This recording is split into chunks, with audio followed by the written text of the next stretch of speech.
সম্মানিত দর্শক, আসসালামু আলাইকুম।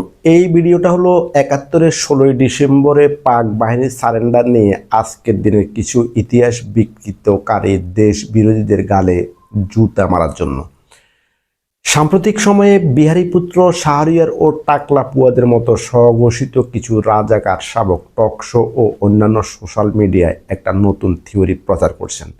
১৯৭১ সালে পাকিস্তান নাকি শুধু ভারতের কাছে সারেন্ডার করেছিল, বাংলাদেশ নাকি সেখানে কোনো পক্ষই ছিল না।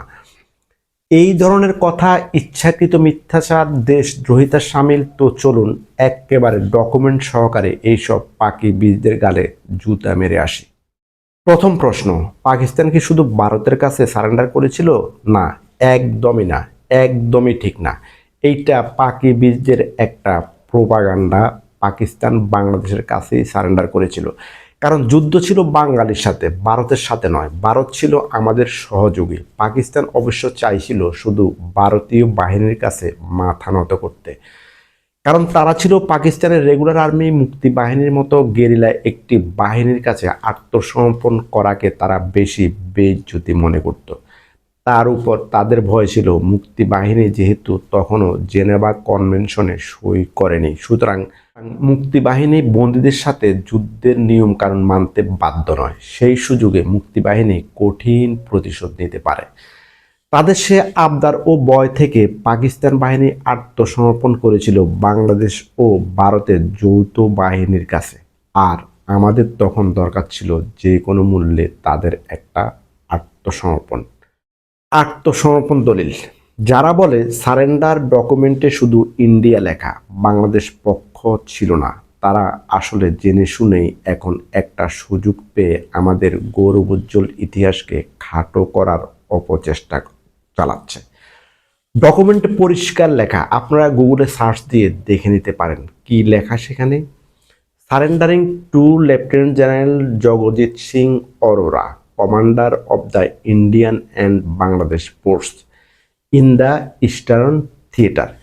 শুধু ইন্ডিয়া নয়, ইন্ডিয়ান অ্যান্ড বাংলাদেশ ফোর্স মানে ইন্ডিয়া এবং বাংলাদেশের যৌথ বাহিনীর কাছে। ডকুমেন্টে বাংলাদেশের নামটা একেবারে মোটা অক্ষরে, বাকিটা তর্কমাত্র। যারা স্বাধীনতা চায়নি, মুক্তিযুদ্ধে আমাদের বিজয়ের বিরুদ্ধে ছিল, তারাই এখন এইসব প্রোপাগান্ডা ছড়াচ্ছে। এখন প্রশ্ন করতে পারেন, যৌথ বাহিনীর কমান্ডার কেন বাংলাদেশি ছিলেন না? উত্তরটা খুবই সহজ। বাংলাদেশ ছিল গেরিলা যুদ্ধে, আমাদের সুশৃঙ্খল কোনো সেনাবাহিনী ছিল না। অন্যদিকে ডিসেম্বরের ৩ তারিখে পাকিস্তান যখন একযোগে ভারতের ১১টা বিমান ঘাঁটিতে এয়ারবেজে হামলা করে, তখনই ভারতীয়রা তাদের নৌ, বিমান ও পদাতিক এই ৩ বাহিনী একসাথে আমাদের সাহায্যে নেমে আসে। তারা আমাদের পক্ষে পাকিস্তানের বিরুদ্ধে যুদ্ধ ঘোষণা করে। যেহেতু তাদের বাহিনী ছিল সুশৃঙ্খল, সঙ্গত কারণে ২ বাহিনীর প্রদান করা হয়েছে ভারতীয় বাহিনী থেকে। এবার আসি সারেন্ডার টেবিলে। প্রশ্ন, জেনারেল ওসমানী কেন অনুষ্ঠানে ছিলেন না? এটি নিয়েও রাজাকাররা গল্প বানায়। উত্তরটা খুবই সিম্পল। জেনারেল ওসমানী ছিলেন স্বাধীন বাংলাদেশের মুক্তি বাহিনীর সর্বাধিনায়ক সেনাপ্রধান। তখন তার সমমান ছিলেন ভারতের সেনাপ্রধান জেনারেল মানেকশ ও পাকিস্তানের সেনাপ্রধান ছিল জেনারেল ইয়াহিয়া খান। কিন্তু সারেন্ডার মঞ্চে ছিলেন মানেকশের অধীনস্থ যৌথ বাহিনীর কমান্ডার জেনারেল অরোরা।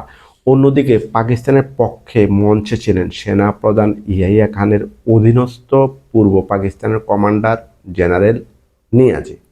কিন্তু আমাদের সেনাপ্রধান জেনারেল ওসমানী তো ওদের মতো আঞ্চলিক কমান্ডার ছিল না। তিনি তো নিজেই বলেছিলেন, আমি একজন সেনাপ্রধান, ২ আঞ্চলিক কমান্ডারের সঙ্গে একই টেবিলে বসা আমার প্রটোকল ভায়োলেশন। এটা দেমাগ নয়, এটা ছিল বাংলাদেশ রাষ্ট্রের মর্যাদা। ব্যাস, কাহিনী শেষ।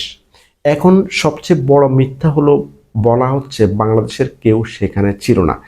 ঢাকা অপারেশন ও ঢাকার আশেপাশে সব বাংলাদেশি কমান্ডার ছিলেন সেই সারেন্ডার অনুষ্ঠানে। বাংলাদেশকে রিপ্রেজেন্ট করেছিলেন গ্রুপ ক্যাপ্টেন AK খন্দকার, যিনি ছিলেন তৎকালীন সর্বোচ্চ র্যাঙ্কের অফিসার। যারা বলেন বাংলাদেশ ছিল না, তারা ইতিহাস জানেন না অথবা জেনে শুনে মিথ্যা বলছে। এরা জাতির শত্রু। আরেকটা প্রশ্ন, সারেন্ডার দলিল নাকি ভারত নিয়ে গেছে, তাদের জানা উচিত আত্মসমর্পণের দলিল কখনোই এক কপি হয় না, যত পক্ষ তত কপি হয়, এটাই হলো নিয়ম। ৭১-এর সারেন্ডারের 3টি কপি করা হয়েছিল এবং 3টি ছিল মূল কপি, একটা পাকিস্তানের জন্য, একটা ভারতের জন্য, আরেকটা বাংলাদেশের জন্য, যেটা মুক্তিযুদ্ধ জাদুঘরে সংরক্ষিত আছে। যুদ্ধবন্দীদেরকে ভারত কেন নিয়ে গেল? জেনেভা কনভেনশন অনুযায়ী পিওডব্লিউদের ট্রিট করতে পারে শুধু রেগুলার আর্মি। পিওডব্লিউ হলো যুদ্ধবন্দী। মুক্তিবাহিনী তখন রেগুলার আর্মি ছিল না। অন্যদিকে পাকিস্তানের ৯৩,০০০ সেনাকে হ্যান্ডেল করার জন্য বাংলাদেশের অর্থনৈতিক অবস্থাও ছিল না। এই প্রেক্ষাপটে আন্তর্জাতিক আইন অনুযায়ী ভারতে পিওডব্লিউ হ্যান্ডেল করার জন্য যুদ্ধবন্দীদেরকে ভারতে নিয়ে যায়, যেটা ছিল আন্তর্জাতিক আইন। ৯৩,০০০ সেনাকে ২ বছর পর্যন্ত ভারত জামাই আদরে খাইয়েছে। শেষ কথা, ৭১-এর ইতিহাস কারো কথা শুনে লেখা হয়নি, লিখেছে লাখো শহীদের রক্ত, লিখেছে সারেন্ডার ডকুমেন্ট, লিখেছে প্রমাণ, যা আজও জাদুঘরে রাখা। রাজাকারের বাচ্চারা যতই প্রোপাগান্ডা ছড়াক, যুগ যুগ ধরে ইতিহাসই ইতিহাসকে সাক্ষ্য দেবে। এটাই ৭১-এর শক্তি, এটাই বাংলাদেশের মর্যাদা। ও আরেকটি কথা বলি, আজকে জয় বাংলা বললে এই সরকার জেলে দেয়, কিন্তু ৭১-এ জয় বাংলাই ছিল মুক্তিযুদ্ধের একমাত্র স্লোগান। সুতরাং বাংলাদেশ যতদিন থাকবে, মুক্তিযুদ্ধের ইতিহাসের সাথে জয় বাংলা স্লোগানও থাকবে। যারা আজকে ইতিহাসটা বিকৃতি করে আমাদের বিজয়কে কলঙ্কিত করতে চাচ্ছে, এরা সবাই জারজ, এদের জন্মের কোনো ঠিক নাই। সম্মানিত দর্শক, আজকে এই পর্যন্ত। সবাই ভালো থাকবেন, চ্যানেলটিকে সাবস্ক্রাইব করে পাশেই থাকবেন। দেখা হবে পরবর্তী ভিডিওতে। আল্লাহ হাফেজ।